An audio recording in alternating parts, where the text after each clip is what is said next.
இந்த கிரவுண்ட் ரூலில் பார்த்தீங்க அப்படின்னா வந்து நான் சொன்ன மாதிரி ஃபஸ்ட்டு இந்திய சட்டம் வந்து 1858. இந்திய கவுன்சில் சட்டமில் வந்து 3 சட்டம் இருக்குது. இதை வந்து 1861, 1892, 1909 ஒன்று. அதுக்கப்புறம் இந்திய சட்டம், இந்திய அரசு சட்டம் வந்து 2 இருக்குது. 1919 ஒன்று, 1935 ஒன்று. அதுக்கப்புறம் கடைசியாக வந்து இந்திய சுதந்திர சட்டம் வந்து 1947. ஸோ வந்து இதில் வந்து 7 இருக்குது, அதில் அந்த கம்பெனி ஆட்சியில் வந்து 5 இருக்குது. ஓகேங்களா? ஸோ இதை வந்து நம்ம வந்து ஒன் பை ஒன்னாக வந்து நம்ம வந்து இன்றைக்கி பார்க்கலாம்.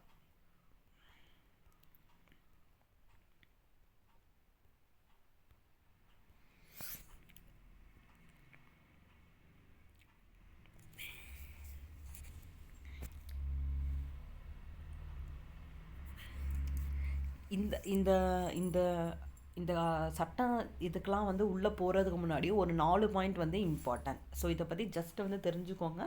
பின்னாடி வந்து கான்ஸ்டியூஷன் அந்த இதில் வந்து நம்ம உள்ள உருவாக்கம் பார்க்கும்போது இந்த டாபிக் எல்லாமே நம்ம வந்து அங்கே வந்து நம்ம வந்து பார்ப்போம். ஸோ இதுலேருந்து என்ன அப்படின்னா 1934 வந்து அரசியல் அமைப்பு நிர்ணய சபை அப்படின்னு அந்த ஒரு கோரிக்கையை வந்து யார் வந்து ஃபஸ்ட்டாக வந்து முன் வைத்தார் அப்படின்னு பார்த்தீங்க அப்படின்னா எம்என் ராய் தான் வந்து நம்மளுக்கு ஒரு நிர்ணய சபை வந்து வேணும் அப்படின்ட்டு வந்து அவர் தான் வந்து அந்த கோரிக்கையை வந்து முன் வச்சவர் வந்து யார் அப்படின்னா எம்என் ராய். எப்போ 1934 கோரிக்கையை வந்து முன் வச்சார். ஓகேங்களா? ஸோ அதுக்கப்புறம் 1946 அரசியலமைப்பு நிர்ணய சபைன்னு ஒன்றை வந்து என்ன பண்ணாங்க, ஏற்படுத்தினாங்க. நம்மளுக்கு வந்து நிர்ணய சபை வந்து ஒன்று வேணும் அப்படின்னு சொல்லிட்டு அப்போ தான் வந்து என்ன பண்ணாங்க, ஃபார்ம் பண்ணாங்க. ஸோ இந்த அரசியலமைப்பு இந்த அரசியலமைப்பு வந்து எப்போ வந்து நம்ம வந்து இந்தியாவில் வந்து ஏற்றுக்கொண்டோம், அக்செப்ட் பண்ணோம் அப்படின்னு பார்த்தீங்கன்னா 1946 நவம்பர் 26 வந்து என்ன பண்ணாங்க அப்படின்னா இந்த அரசியலமைப்பை வந்து ஃபுல்லாக எழுதி அதுக்கப்புறம் என்ன பண்ணிட்டோம், அக்செப்ட் பண்ணிட்டோம். ஆனால் அது எப்போ நம்ம வந்து நடைமுறைக்கு இன்னிலேருந்து நம்ம வந்து ஸ்டார்ட் ஆகுது அப்படின்னு நம்ம அதை வந்து பின்பற்ற ஆரம்பித்தோம், நடைமுறைக்கு வந்து எப்போ கொண்டு வந்தோம் அப்படின்னா 1950 ஜனவரி 26 வந்து என்ன பண்ணோம், அதை வந்து நடைமுறைக்கு நம்ம கொண்டு வந்தோம். ஓகேவா?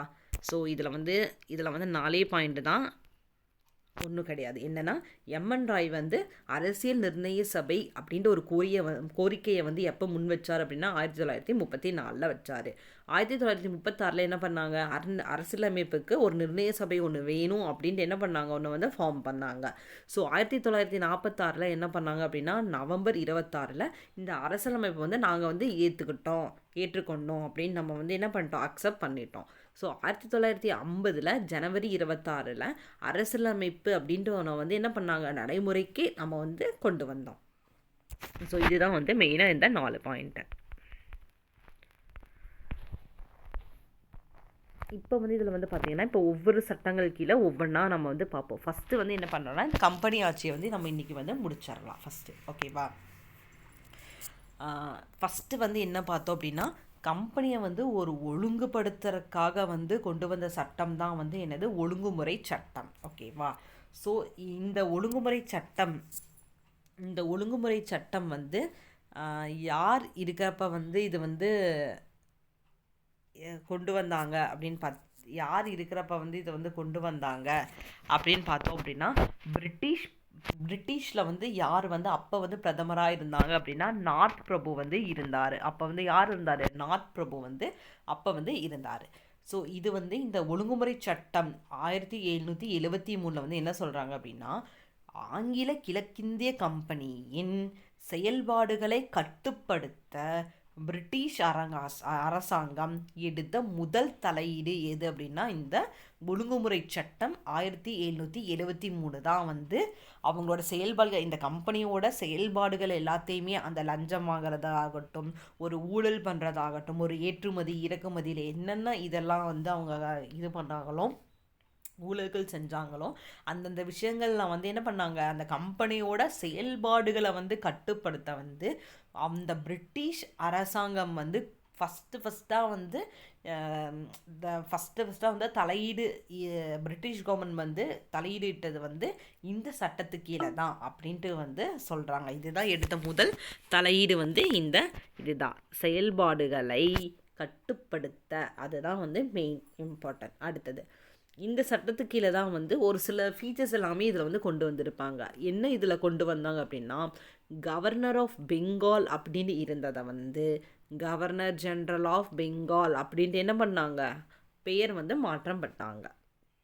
இப்போ இது என்ன சொன்னாங்கன்னா, அந்த இதில் அந்த காலகட்டத்தில் வந்து நம்மளோட இந்தியாவை வந்து மாகாணங்களாக தான் பிரிச்சுருந்தாங்க. ஓகேங்களா? ஸோ அப்போ வந்து மெயினாக வந்து 3 மாகாணங்கள் வந்து நம்மளுக்கு வந்து இம்பார்ட்டண்ட்டாக வந்து 3 மாகாணத்தை சொல்லுவாங்க. அந்த 3 மாகாணம் எது எது அப்படின்னு பார்த்தீங்க ஒன்றுன்னா, பெங்கால் ஒன்று வந்து பெங்கால், பீகார், இல்லை ஒரே நிமிஷம் sorry very sorry, Bengal, Bombay, Madras. இந்த 3 தான் வந்து பெரிய மாகாணங்களாக வந்து என்ன பண்ணாங்க, கொண்டு வந்தாங்க. ஓகேங்களா?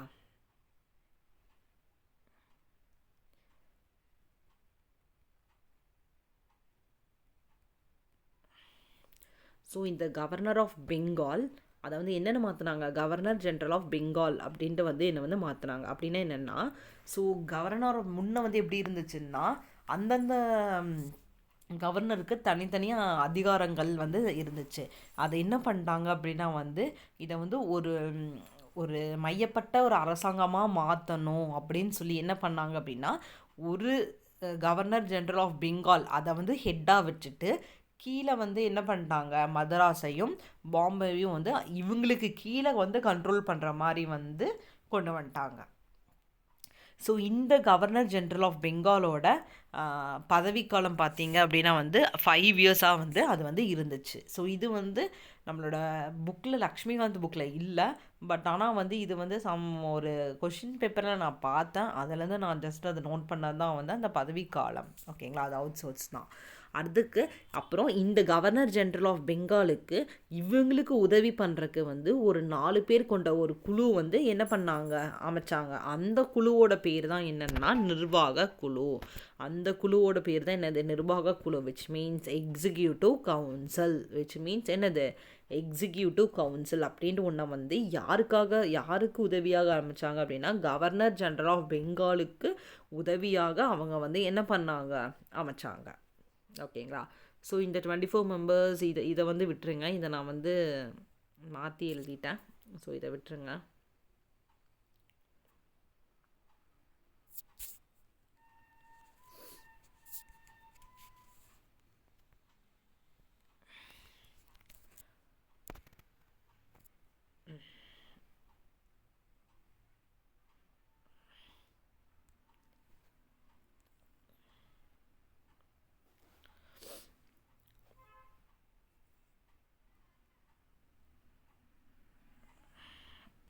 ஓகே, அடுத்தது வந்து இப்போ வந்து கவர்னர் ஜென்ரல் ஆஃப் பெங்கால் அப்படின்னு வந்து மாற்றிட்டாங்க. ஸோ அப்படி மாற்றின பின்னாடி ஃபஸ்ட்டாக யார் வந்து கவர்னர் ஜென்ரல் ஆஃப் பெங்கால் அப்படின்ட்டு யார் இருந்தாங்க அப்படின்னா வந்து வாரன் ஹாஸ்டிங் தான் வந்து இருந்தார். So first governor general of Bengal, வங்காளத்தின் கவர்னர் ஜென்ரல் யார் அப்படின்னா வாரன் ஹாஸ்டிங் பிரபு தான் வந்து ஃபஸ்ட்டு கவர்னர் ஜென்ரலாக வந்து இருந்தார். இதில் வந்து இப்போ ஃபஸ்ட்டு வந்து என்ன, இந்த பதவிக்கே ஃபஸ்ட்டு என்ன என்ன இருந்துச்சு, வங்காளத்தின் கவர்னர் இருந்துச்சு, கவர்னர் ஆஃப் பெங்கால்னு இருந்துச்சா. அப்போ அதோட ஃபஸ்ட்டு தலைவர் யார், லாஸ்ட்டு தலைவர் யார், ஃபஸ்ட்டு தலைவர் யார் அப்படின்னா ராபர்ட் கிளைவ் தான் வந்து வங்காளத்தின் தலைவர். அப்படின்னா வந்து இவர் வங்காளத்தின் கவர்னர், வங்காளத்தின் வங்காளத்தின் ஜெனரல் தலைவர் யார் அப்படின்னா வந்து வாரன் ஹாஸ்டிங் பிரபு. ஸோ அதே லாஸ்ட்டு கவர்னர் ஆஃப் பெங்கால் யார் அப்படின்னா வந்து வாரன் ஹாஸ்டிங். அது இந்த கடைசியாக வந்து கவர்னர் ஆஃப் பெங்கால் யார் இருந்தாங்கன்னா வாரன் ஹாஸ்டிங் தான் இருந்தாங்க.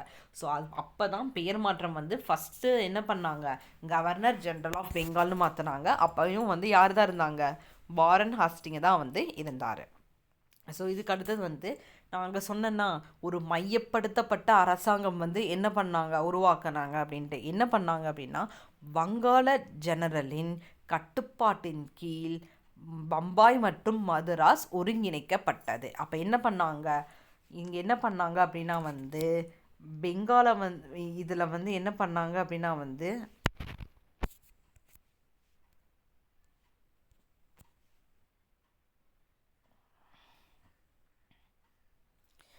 பெங்காலை வந்து என்ன பண்ணிட்டாங்க, ஒரு ஹெட்டாக வச்சுட்டு அதுக்கு கீழே பம்பாயும் மதுராஸையும் கீழே கட்டுப்பாட்டில் வந்து கொண்டு வந்து ஒருங்கிணைச்சுக்கிட்டாங்க. ஓகேங்களா, அதுதான் வந்து மையப்பட்ட ஒரு அரசாங்கம் அப்படின்னு நம்ம வந்து சொல்கிறோம். அடுத்தது வந்து என்ன பண்ணுறாங்கன்னா, இப்போ வந்து இது ஒழுங்குமுறை சட்டம் அப்படின்னு எது கொண்டு வந்தாங்க, அவங்களோட செயல்பாடுகளெல்லாம் கட்டுப்படுத்துறதுக்காக. அப்போ கிழக்கிந்திய கம்பெனியோட பணியாளர்களுக்கு என்ன பண்ணாங்க, நீங்கள் தனியாக வந்து தொழில் வந்து ஈடுபடக்கூடாது, தனியாக தொழிலில் வந்து ஈடுபடக்கூடாது, அதே சமயம் வந்து லஞ்சம் வந்து நீங்கள் வாங்கக்கூடாது அப்படின்னு தடை வந்து அவங்களுக்கு வந்து விரிச்சாங்க. ஓகேவா.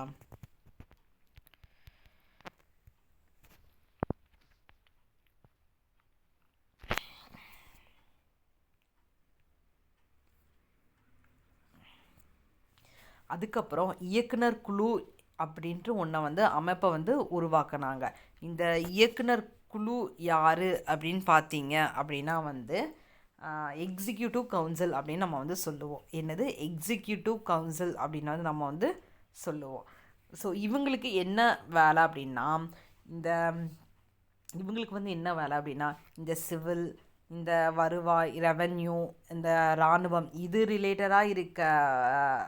ரிலேட்டடாக வந்து இருக்கிற பிரச்சனைகள், என்னென்ன இன்ஃபர்மேஷன்ஸ், அந்த மாதிரி இவங்களுக்கு எல்லாமே ரிப்போர்ட் வந்து யாருக்கு கொடுக்கணும், இதை ரிலேட்டடாக ரிப்போர்ட்ஸ் எல்லாமே வந்து பிரிட்டிஷ் கவர்மெண்ட்டுக்கு நம்ம வந்து என்ன பண்ணாங்க, அனுப்பணும். ஏன்னா அதுக்கு முன்னாடி கிழக்கிந்திய கம்பெனியில் வந்து நிறையா ஊழல்கள், நிறையா இது வந்து நடந்துட்டு இருந்தனால வந்து அவங்களுக்கு எதுவுமே தெரியாமல் போச்சு இல்லை. அதுக்காக ஒரு இயக்குனர் குழு ஒன்று அமைச்சு இங்கே என்னென்னலாம் நடக்குது அப்படின்னு அவங்க வந்து என்ன பண்ணிட்டு இருந்தாங்க, மானிட்டர் வந்து பண்ணிட்டு இருந்தாங்க. ஸோ அதுக்கப்புறம் வந்து இது 1974 என்ன நடந்துச்சு, கல்கட்டாவில் ஒரு வில்லியம்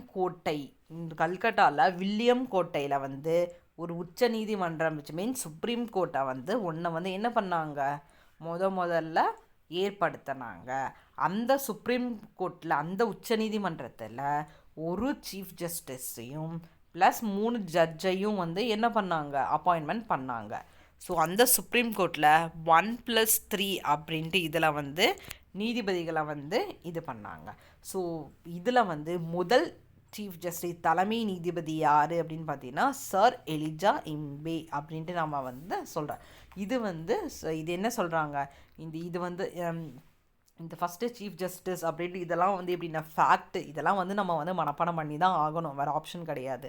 ஸோ இது திருப்பி படிக்க உங்களுக்கு வந்து ஞாபகம் இருக்கும். ஃபஸ்ட்டு வந்து கொஞ்சம் வேகாக தான் போக போக வந்து இதை படிச்சுட்டு திருப்பி நம்ம வந்து இந்த டாபிக் வந்து பார்க்கும்போது இது இவ்வளோதானா பாயிண்ட், இவ்வளோதானா இப்போ வந்து ஒழுங்குமுறை சட்டம்னா என்ன, இவ்வளோதானா அப்படின்ட்டு நம்ம வந்து இந்த பாயிண்ட்ஸ் அப்படின்ட்டு வந்து நம்ம பார்த்துருவோம். ஸோ இதுக்கு இந்த ஒழுங்குமுறை சட்டம் போட்டும் இதுலேயும் சில குறைபாடுகள் எல்லாமே இருந்துச்சு. ஸோ அந்த குறைபாடுகள் எல்லாமே வந்து களையறதுக்காக ஒரு திருத்த சட்டம் வந்து கொண்டு வந்தாங்க. எப்போன்னா 1981 வந்து கொண்டு வந்தாங்க. அதை வந்து என்னன்னு சொல்கிறாங்கன்னா ஒப்படைப்பு சட்டம்னு சொல்கிறாங்க. என்ன சட்டம், ஒப்படைப்பு சட்டம் அப்படின்னு சொல்கிறாங்க தமிழில். இங்கிலீஷில் வந்து இது act of settlement or declaratory act அப்படின்னு நம்ம வந்து சொல்கிறோம். என்ன சொல்கிறோம், ஆக்ட் ஆஃப் செட்டில்மெண்ட், இல்லை அப்படின்னா டிக்ளரேட்டரி ஆக்ட் அப்படின்னு வந்து சொல்கிறோம். ஓகேவா.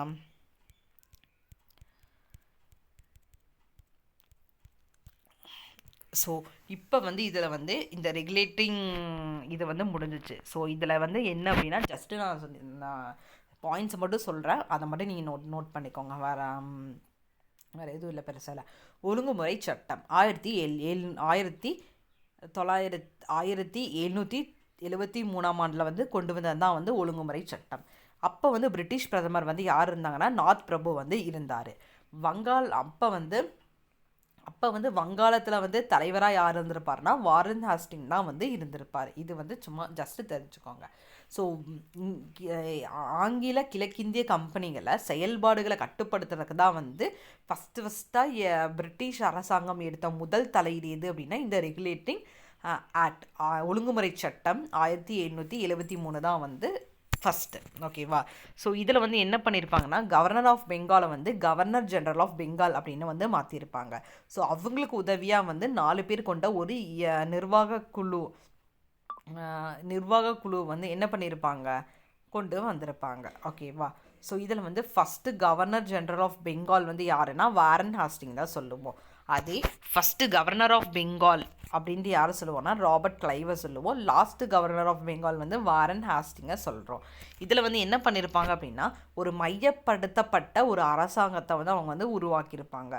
வங்காள ஜெனரலில் வந்து கட்டுப்பாடோட கீழே தான் வந்து இந்த பெங்காலோட கட்டுப்பாட்டோட கீழே தான் வந்து பம்பாயும் மதராஸையும் வந்து ஒருங்கிணைச்சிருப்பாங்க. ஓகேவா? அவங்க வந்து பெங்கால் வந்து மானிட்டர் பண்ணுற மாதிரி.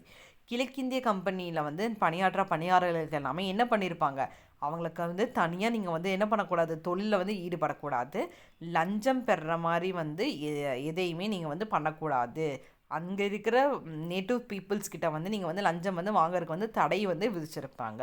ஒரு இயக்குனர் குழு ஒன்று வந்து ஒரு அமைச்சிருப்பாங்க. எதுக்காக அப்படின்னா நம்மளோட சிவில், நம்மளோட மிலிட்ரி, வருவாய், ரெவன்யூ இது ரிலேட்டடாக இருக்க ரிப்போர்ட்ஸ் எல்லாமே அவங்க வந்து பிரிட்டிஷ் கவர்மெண்ட்டுக்கு சப்மிட் பண்ணுறக்காக ஒரு இயக்குனர் குழு ஒன்று வந்து அமைச்சிருப்பாங்க. அப்புறம் உச்சநீதிமன்றம் வந்து கல்கட்டாவில் 1924 வந்து அப்பாயின்மெண்ட் பண்ணியிருப்பாங்க. ஓகேவா? அங்கே வந்து ஒரு சீஃப் ஜஸ்டிஸும் 3 ஜட்ஜையும் வந்து என்ன பண்ணியிருப்பாங்க, அப்பாயின்மெண்ட் பண்ணியிருப்பாங்க. ஸோ ஃபஸ்ட்டு தலைமை நீதிபதி யார் அப்படின்னா சர் எலிஜாய் இம்பே தான் வந்து ஃபஸ்ட்டு நீதிபதி. ஒப்படைப்பு சட்டம் அப்படின்னா என்ன அப்படின்னா வந்து இந்த ரெகுலேட்டிங் இந்த ஒழுங்குமுறை சட்டத்தில் இருக்க திருத்தங்கள் எல்லாமே களையறக்காக கொண்டு வரப்பட்டது தான் வந்து இந்த ஒப்படைப்பு சட்டம். அது வந்து எந்த வருஷம் அப்படின்னா 1781 வந்து கொண்டு வந்திருப்பாங்க. இதை தான் வந்து ஆக்ட் ஆஃப் செட்டில்மெண்ட் அப்படி இல்லைன்னா டிக்ளரேட்டிவ் ஆக்ட் அப்படின்னு வந்து சொல்லுவாங்க. ஓகேவா? ஸோ இப்போ வந்து ஒழுங்குமுறை சட்டம் வந்து முடிஞ்சிச்சா? ஸோ இந்த ஃபஸ்ட்டு சட்டம் தான் வந்து நம்மளுக்கு என்ன அப்படின்னு புரியறதுக்கு கொஞ்சம் டிலே ஆகும். பின்னாடி எல்லாமே வந்து நம்மளுக்கு கொஞ்சம் ஈஸியாக தான் இருக்கும். நெக்ஸ்ட்டு அடுத்தது பிட் இந்தியா சட்டம். இது எப்போது 1784 10 வருஷம் அப்படின்னு நான் சொன்னேன்னா உங்களுக்கு ஒரே நிமிஷம், சாரிங்க.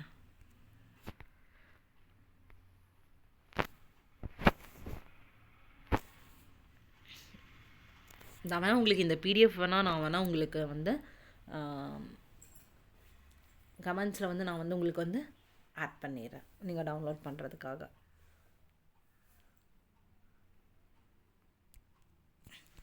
அங்கே வந்து ஒழுங்குமுறை சட்டம் வந்து நம்ம எப்படி பார்த்தோம், 1773 பார்த்தோம். பிட் இந்தியா சட்டம் வந்து இதுலேருந்து 10 வருஷம். அப்படின்னா 1784. எதுக்காக 10 வருஷம் கழிச்சுன்னா அந்த 10 வருஷம் கழிச்சு பின்னாடி இந்தியாவில் வந்து என்ன நிலைமை இருந்துச்சு அப்படின்னு அவங்க ரிவ்யூ பண்ணுறதுக்காக தான் இந்த அடுத்த சட்டத்தை வந்து 10 வருஷம் கழிச்சு போட்டிருப்பாங்க.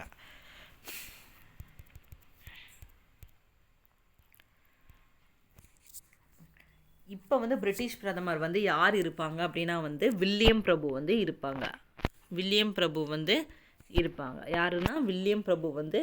இருப்பாங்க.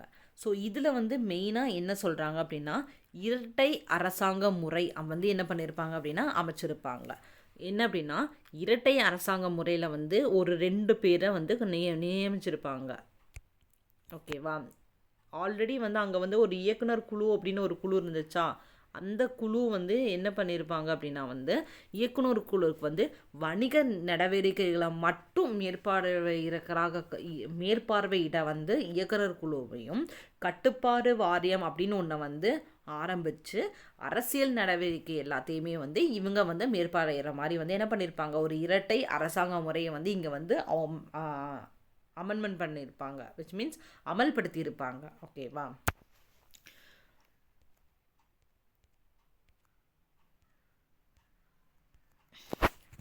பிரிட்டிஷ் ஆட்சி பகுதிகளை இந்தியாவில் பிரிட்டிஷ் உடைமை பகுதி என அழைக்கப்பட்டது.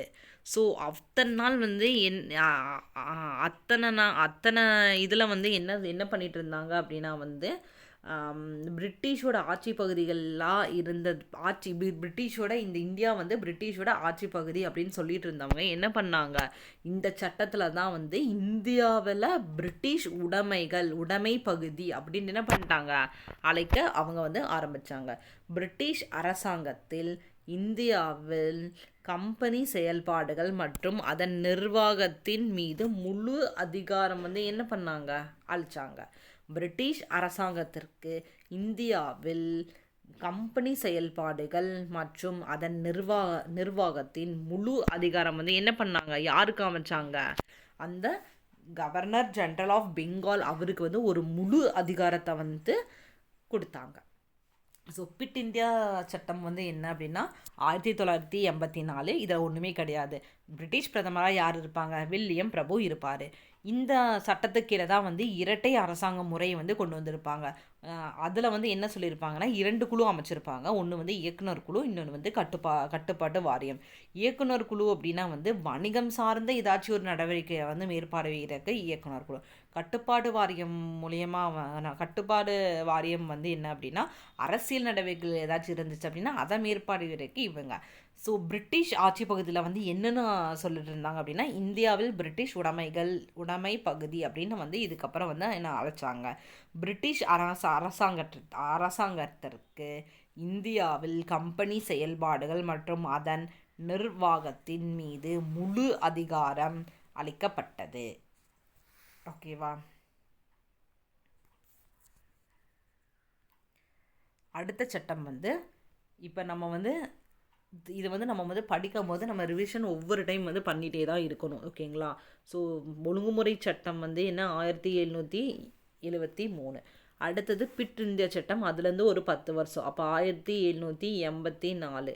இந்த அடுத்த சட்டமும் வந்து 10 வருஷத்தில் வந்து கொண்டு வந்திருப்பாங்க. 1793 10 வருஷம், விச் மீன்ஸ் இதை வந்து 10 வருஷம் முடிஞ்ச பின்னாடி கொண்டு வந்திருப்பாங்க. இது 10 வருஷம் இந்த இது பண்ணும்போதே வந்து கொண்டு வந்திருப்பாங்க. அப்போ 93. ஓகேவா. ஸோ இதில் வந்து என்ன பண்ணியிருப்பாங்க அப்படின்னா கவர்னர் ஜெனரலுக்கு அதிக அதிகாரம் வந்து என்ன பண்ணியிருப்பாங்க கொடுத்துருப்பாங்க.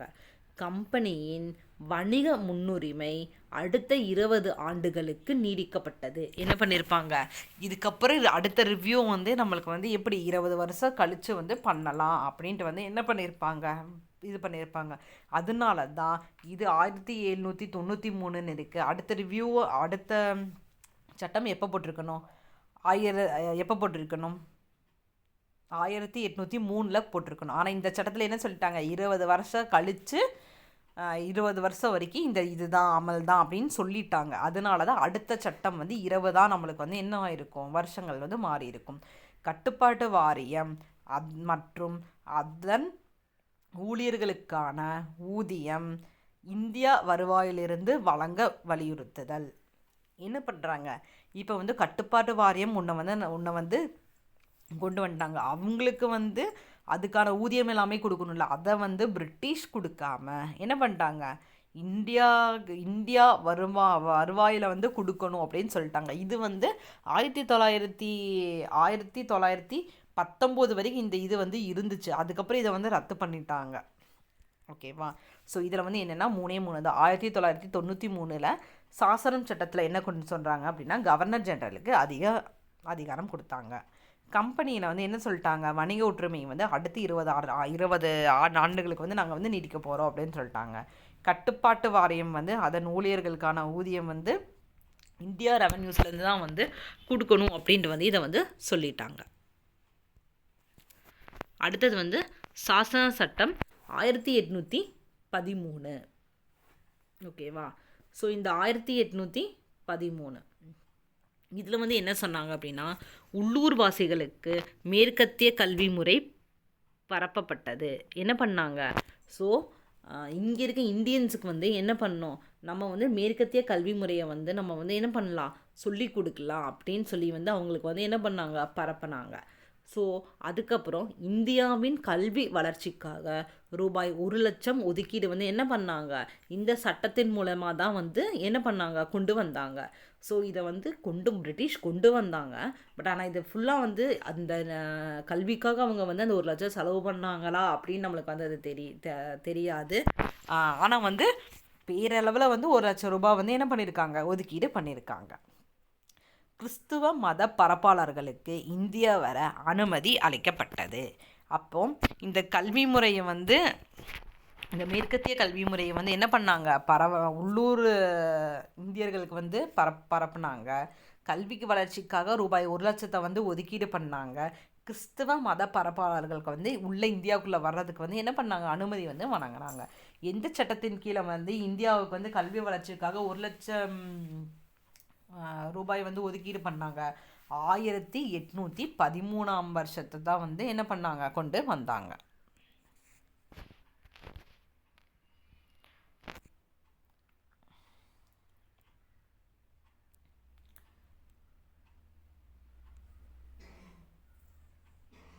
அடுத்தது சாசன சட்டம் 1833. சாசன சட்டம் 1833. போன சாசன சட்டம் நம்ம என்ன பண்ணோம், 1813 பார்த்தோமா. அப்போ 20 வருஷம் கழிச்சு அப்படின்னா வந்து 1833. ஓகேவா?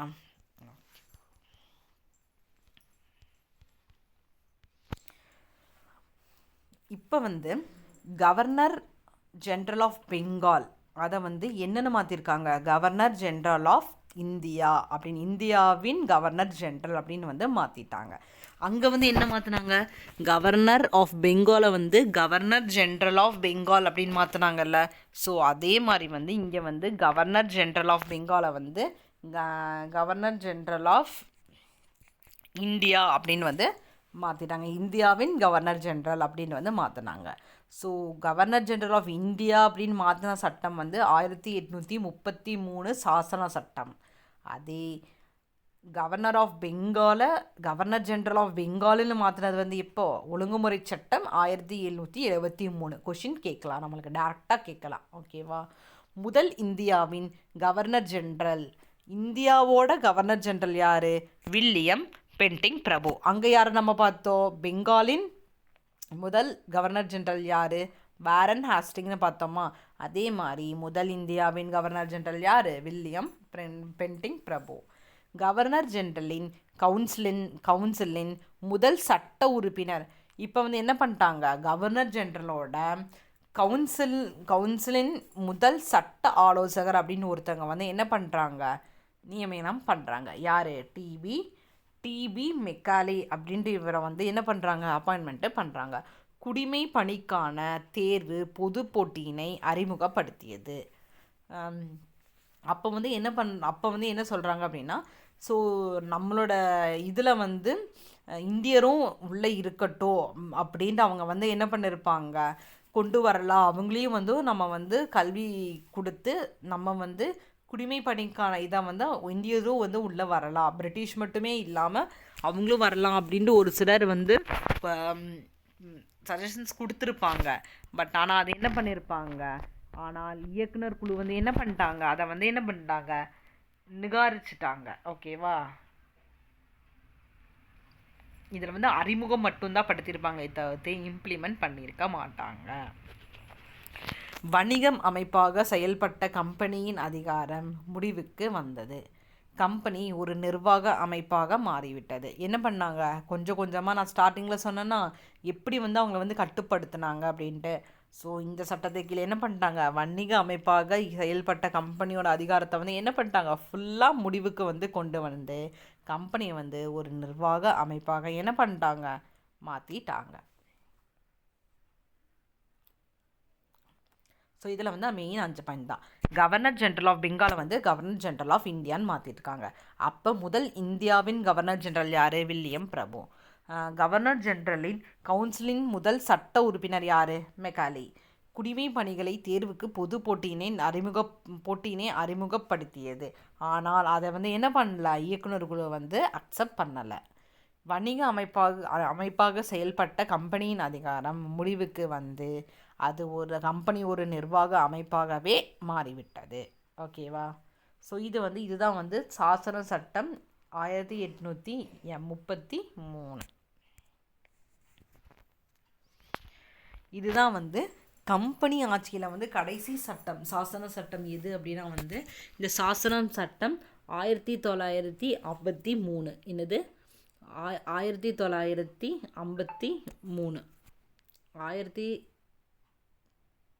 1853 தான் வந்து சாசன சட்டத்தில் இருக்க கடைசி சட்டம்.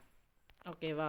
ஸோ இதில் வந்து என்ன சொல்கிறாங்க அப்படின்னா, கவர்னர் ஜெனரல் கவுன்சிலின் நிர்வாகம் மற்றும் சட்டமன்றம் பணிகள் பிரிக்கப்பட்டது. இதில் என்ன பண்ணிட்டாங்க, இதுதான் வந்து ஒரு என்னென்னு சொல்கிறதுனா வந்து ஒரு பார்லிமெண்ட் அப்படின்னு நம்ம சொல்கிறோமா, லோக்சபா இருக்குது, ராஜ்யசபா இருக்குது, அந்த மாதிரி. ஸோ இதில் வந்து என்ன பண்ணிட்டாங்க, அந்த கவர்னர் ஜெனரலோட கவுன்சிலிங்கை வந்து என்ன பண்ணுறாங்க, ரெண்டாக வந்து என்ன பண்ணுறாங்க, பிரிக்கிறாங்க. நிர்வாகம் தனியாகவும் சட்டமன்ற பணிகள் வந்து பார்க்குறக்காக வந்து பிரிக்கிறாங்க. ஓகேவா? ஸோ அடுத்து வந்து 1854 மெக்காலே குழு ஒன்று வந்து அமைச்சாங்க. இந்திய குடிமை பணிகளுக்காக குழுவான மெக்காலே குழு வந்து ஒன்று வந்து என்ன பண்ணாங்க, கொண்டு வந்தாங்க. அந்த குழு வந்து என்ன பண்ணாங்க, இந்தியர்களையும் வந்து தேர்வு செய்யறதுக்காக குடிமை பணிகளுக்கான பொது போட்டி முறை வந்து என்ன பண்ணாங்க, அறிமுகம் செஞ்சாங்க. ஸோ அங்கே வந்து என்ன பண்ணோம், நம்ம அறிமுகம் படுத்தினாங்க, பட் ஆனால் அதை வந்து அமல்படுத்தலை. ஆனால் இங்கே வந்து 1853 தான் என்ன பண்ணிட்டாங்க, அந்த குடிமை பணிக்கான பொது போட்டித் தேர்வு வந்து என்ன பண்ணிட்டாங்க, அமல் பண்ணிட்டாங்க. இந்த குழு மூலியமா, இந்த மெக்காலே குழு மூலியமா. குடிமை பணியில் முதலில் இணைந்த இந்தியர் யார், சத்யேந்திரநாத் தியாகூர். சத்யேந்திரநாத் தியாகூர் தான் வந்து ஃபஸ்ட்டு குடிமை பணியில் இணைந்த இந்தியர். ஸோ இந்த இதில் வந்து 4 பாயிண்ட்டு தான். கவர்னர் ஜெனரலில் இருக்க கவுன்சிலிங் வந்து நிர்வாகம் மற்றும் சட்டமன்ற பணிகளை வந்து என்ன பண்ணிட்டாங்க, பிரிச்சுக்கிட்டாங்க. மெக்காலே குழு வந்து 1854 வந்து அமைச்சாங்க. எதுக்காக அப்படின்னா இந்திய குடிமை பணிகளுக்கான குழுவாக வந்து மெக்காலே குழு வந்து ஒன்று வந்து உருவாக்கப்பட்டாங்க. குடிமை பணிகளுக்கான பொது போட்டி முறை வந்து என்ன பண்ணாங்க, அறிமுகம் வந்து செஞ்சாங்க. எதுக்காக அப்படின்னா இந்தியர்களை வந்து தேர்வு செய்யறதுக்காக, பதவியில் வந்து அவங்களுக்கு வந்து ஒரு போஸ்டிங் கொடுக்கணும், அவங்களும் உள்ள இருக்கட்டும் அப்படின்னு இந்திய சார்பில் அப்படின்ட்டு அவங்களுக்கான இதை வந்து அறிமுகம் பண்ணாங்க. குடிமை பணியில் வந்து முதல்ல வந்து என்ன பண்ணாங்க, யார் வந்து ஃபஸ்ட்டு இந்தியர் வந்து இது பண்ணாங்க அப்படின்னா சத்யேந்திரநாத் தியாகூர். ஸோ இப்போ நம்ம வந்து இந்த இந்திய அரசியலமைப்பின் வரலாற்று பின்னணியில் வந்து இந்த கம்பெனி ஆட்சியை மட்டும் நம்ம வந்து இப்போ வந்து நம்ம வந்து இங்கே வந்து இதை மட்டும் நம்ம வந்து பார்த்துருக்கோம். ஸோ நெக்ஸ்ட்டு வீடியோவில் நம்ம வந்து இந்த வந்து பிரிட்டிஷோட நேரடி ஆட்சி எல்லாமே வந்து இதே மாதிரி நான் உங்களுக்கு வந்து ஷார்ட்டாக வந்து நான் சொல்கிறேன். Thank you friends.